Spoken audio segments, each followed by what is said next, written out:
Einam toliau ir čia sutinkame velnią, kuris pažymėtas skaičiumi 15.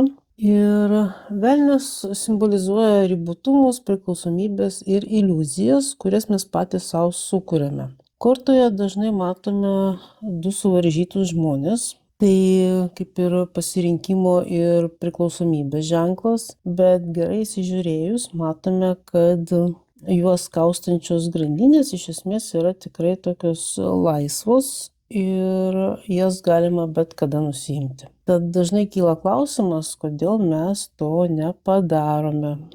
Degantis deglas tai mūsų žemiškos aistros, kurios mus apakina ir neleidžia matyti tiesos. Iš esmės šita korta tai yra kvietimas pažvelgti savo tamsiąją pusę, suprasti ribas ir išsilaisvinti. Ši korta kalba ir apie įvairias priklausomybės, kurios yra ne vien žalingi įpročiai, bet taip pat ir gali būti ir toksiški santykiai ar tiesiog kažkokie ribojantis įsitikinimai.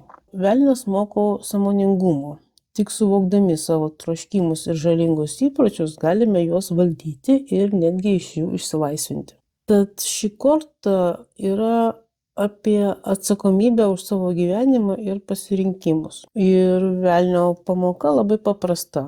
Mūsų baimės yra mūsų vienintelės grandinės. Paklauskite savęs, kas mane laiko ir kodėl aš leidžiu tam vykti ir kodėl nieko nekeičiu. Ir velnias pastumės jūs ieškoti atsakymo į būtent šios klausimus.